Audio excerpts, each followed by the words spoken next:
Welcome back! My name is Baller Scuba. This is Video Games Over Time. We are still in 1984. Today, we're going to talk about Star Trek III: The Search for Spock.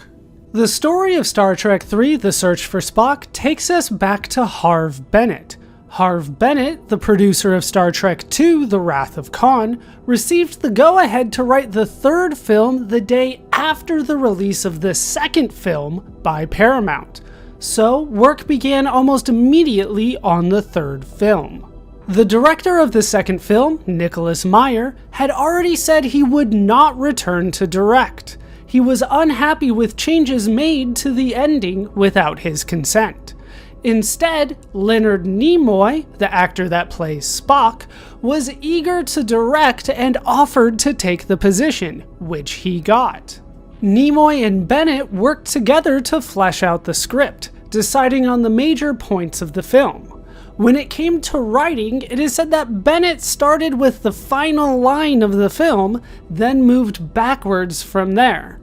In 6 weeks, the script was completed and presented to Paramount. Paramount gave the film a budget of $16 million, just under $46 million in 2022, which was between the budgets of the first and second film. Because many of the sets and costumes from the previous films could be reused, this meant that more money could be spent on special effects. Industrial Light and Magic, George Lucas's special effects company, would provide the special effects for the film. ILM had worked on The Wrath of Khan.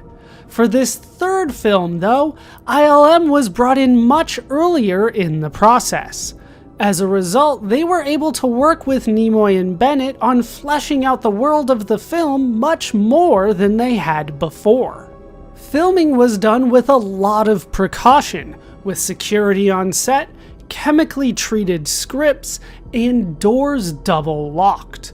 This was all to prevent any leaks of the plot of the film, which had happened during The Wrath of Khan. Principal photography started on August 15, 1983. Almost all of the filming was done at Paramount sound stages. James Horner composed the music for the film. Paramount released Star Trek III: The Search for Spock to a record-breaking 1,996 different theaters across North America on June 1, 1984. The film was not heavily marketed, although there was a novelization of the film written by Vonda N. McIntyre.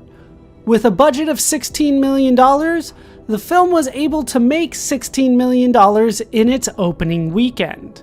It would go on to make $87 million worldwide, just under $250 million in 2022. The critics at the time were fairly positive about the film. While many critics felt that the film was effective at capturing the spirit of the original television show and that the actors worked well together, other critics felt that the plot and the aging actors were weak points of the film.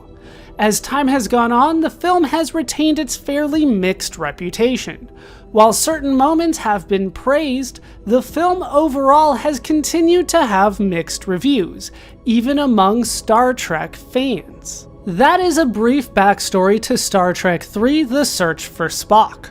With that now told, it's time to look at the plot of the film. If you have not seen the film and do not want its plot spoiled, now would be the time to stop watching. Thank you for watching, and I hope to see you in the next video. For those that have stayed, let's talk about the plot of Star Trek III: The Search for Spock.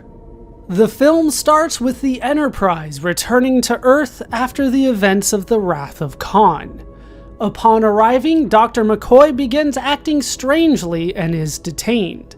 The commander of Starfleet, Admiral Morrow, tells the crew of the Enterprise that they are to be decommissioned and they are not to speak of the Genesis project or what happened on their last mission. Captain Kirk's son, David Marcus, and Lieutenant Savick investigate the newly created Genesis planet. There they find an unexpected life form. They go down to the planet to find that the Genesis device has resurrected Spock as a child without Spock's memories. David Marcus admits that he used protomatter to increase the aging rate. This, however, will destroy the planet in a matter of hours. Kruge, a Klingon officer, is able to learn about the Genesis device. He destroys the scientist's ship and then searches for survivors. Spock's father, Sarek, confronts Kirk about Spock's death. The two learn that Spock transferred his spirit to McCoy. Sarek says that both Spock's spirit and body are needed so he can be laid to rest, and that McCoy will die if he carries Spock's spirit for too long. Kirk then, disobeying orders, breaks McCoy out of prison, disables a ship, then steals the Enterprise and heads back to the Genesis planet. On the Genesis planet, the Klingons capture Marcus, Saavik, and Spock. Hearing that the Enterprise has arrived, Kruge goes back to his ship to prepare for battle. The Enterprise gets the upper hand early, but the Klingons are able to disable the Enterprise. Kruge then orders that one of the prisoners be executed. Kirk's son is killed defending the other prisoners. Kirk pretends to surrender, activating the ship's self-destruct sequence in the process. The Enterprise's crew is able to transport down to the planet. Kirk promises Kruge the secrets to Genesis if he beams down to meet him and beams the Enterprise's crew to the Klingon ship. Kruge and Kirk then get into a fist fight as the planet disintegrates. Kirk is able to win the fight as his crew takes over the Klingon ship. Kirk is beamed on board and the ship heads to Vulcan. On Vulcan, Spock's spirit is reunited with his body, and Spock begins to regain his memories. That is a brief summary of the plot of Star Trek III: The Search for Spock. With the plot now told, the reason for the secrecy behind the filming becomes more apparent.